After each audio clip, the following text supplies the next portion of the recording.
I'm so grateful for your subscription, the likes, the sharing, the comments. I see all of them and I appreciate it so much. Thank you very much. Today, we're talking about something that's got to do with the body. Yes, we all have days when we think a particular part of our body isn't looking how it's supposed to look or how we want it to look. There are days when you just wear a pair of jeans and you think your butt will be looking very weird, so you change into a skirt and then suddenly you don't like your feet or even your calves. We all have those days, but then there's a thin line between that being normal and when it becomes a mental disorder. Let me tell you something about myself. It happened. That's a true story that happened to me. So I have two brothers and I'm the only girl, and then the last one. I really like being the last one. Hey, papa. Anyway, so I grew up as a tomboy. I was always following my brothers, and in school, in JSS, every girl, in fact, almost all the girls in my class had boobs, except one. So I think in JSS2 they started developing, and then it was like an overnight thing. Suddenly the bags became so big. In fact, one of my friends used to call them watermelons. And so I started getting worried.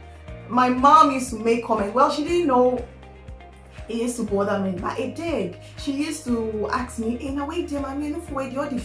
because maternally and paternally, all the female those sides were flat-chested, and then me, balloons, watermelons, because I was small. In fact, I say that my kids, yeah, I'm big now. I was small and then I had big boobs, so she was wondering. And then the boys I used to play with in school, JSS, they also were making very silly comments, say, hey, no, why name me Abigail, and then. So I was so worried. I started wearing very tight outfits, in fact, underwears, to make them look very small. This happened throughout JSS. When I went to SS, the same thing. I went to St. Mary's. Hi, Mary's girls.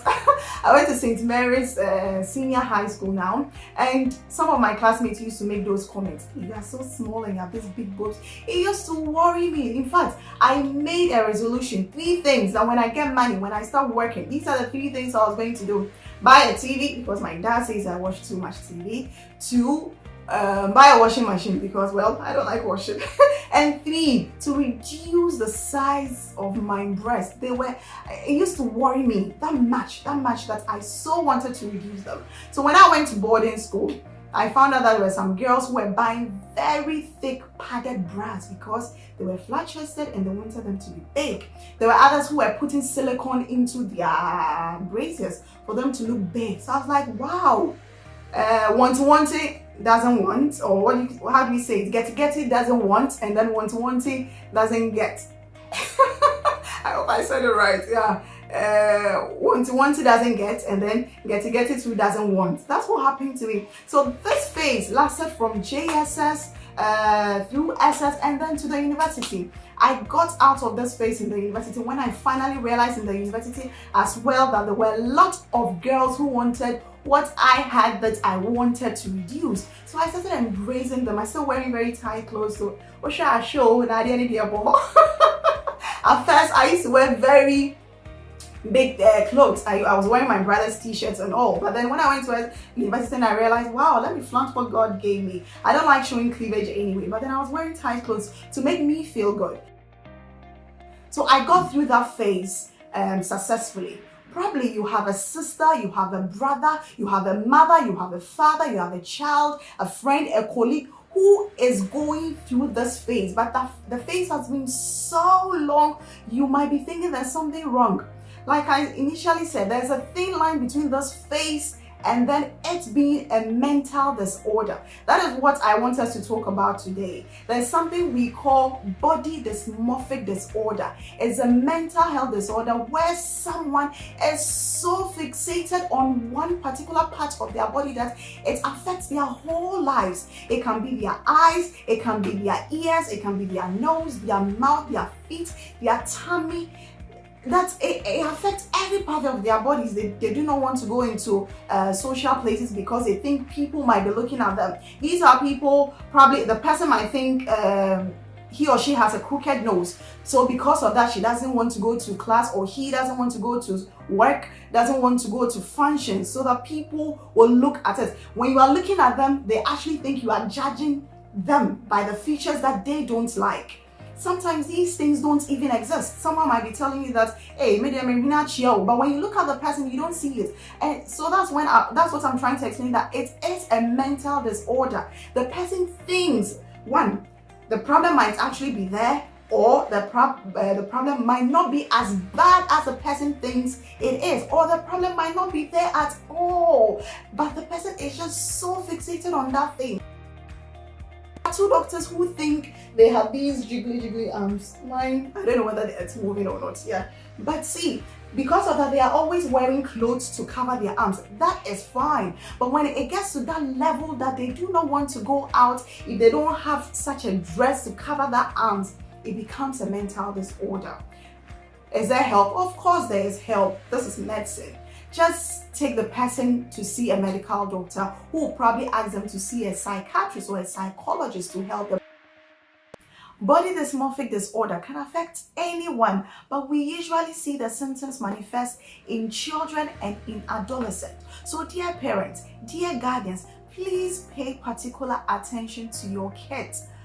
Do not say it doesn't happen to men or boys, or when you have children who are males. It happens to all of them. Your male child, your female child, pay attention to them. Please, if you see your male child, your boy, pay particular attention to their chest. They always want to wear clothes that have their opening up to this line or v-neck, and they're always walking like this. Talk to them, ask them what is happening. If you have a girl child who is always trying to wear underwears that are padded, when you go to these secondary schools, in my experience as a medical doctor, these kids in this boarding schools, in SHS now, they are padding their underwears because of pressure, because they think they don't have enough hips like their classmates. They are doing things. Now people even draw things, I don't even know how to describe them. They use these makeup things, foundation or contouring, they do something to make this part look fuller. Yes, apart from the silicone, fine if someone is using silicone. So try and find out the extent to which they are trying to cover what they think are defects on their bodies. They are coloring or painting these sides. Padding. The boys put things in the underwear to make that pad look big. They are doing things. Please, parents, pay attention to your children. Do you have a male child who looks into the mirror like 2 hours in a day? They are just trying, you just find them looking into the mirror. A man, a male child, a boy, they do this. Do you have I used to have a classmate, a girl, anytime she was sweeping and she saw a reflection, she stood and looked at herself. You might think she's reading. She has a mirror in her book and she's just staring at her face. There is a problem. Please identify these things and seek help. It does not mean when you bring them, we immediately put them on some medications. No, we take them through some sessions. Cognitive behavioral therapy is a very good session they are taking through. Try and identify these things in your children and help them. Any child, male, female, who is spending extra time on one particular part of their body. There are some ladies who will not go out if they don't have their forehead covered. It's either they are in a scarf, their hairstyle is covering that part, or they are in a duku. They have to do something to it because they do not want to go out with their bare forehead. I had a friend who from 12 years had never, I'm stressing on the never stepped out of her house without makeup on because she thinks she does not look good in makeup. These things are real and these things are happening. And when you are able to identify them early, when they are children, when they are adolescents, we will be able to help them. If not, they grow up to have so many issues and then it will turn into complications later.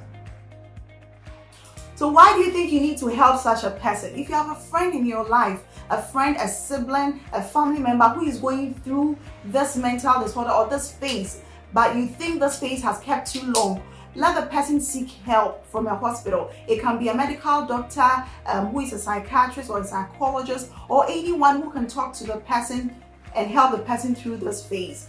There are complications of dysmorphia. Example, major depression, anxiety disorder, eating disorder, substance abuse, and even suicidal thoughts. Yes, the person can be helped. We have treatments such as cognitive behavioral therapy that you take the person through to help the person. You try and challenge the person's thoughts and acts so that the person doesn't think negative of that part of the body. And sometimes if it's very, very serious, they are put on medications. If you're a guardian or a parent and you see that you have this particular child who is so fixated on one particular part of his or her body, it can happen to anyone, a child, an adult, male, female, but usually we see it in the childhood stages and in the adolescent stages. So dear parents, if you have a child who is going through this phase, or this particular phase has kept so long, kindly seek help for that child. Thank you very much for listening. We'll come your way with another episode of Time with Dr. Adams some other time.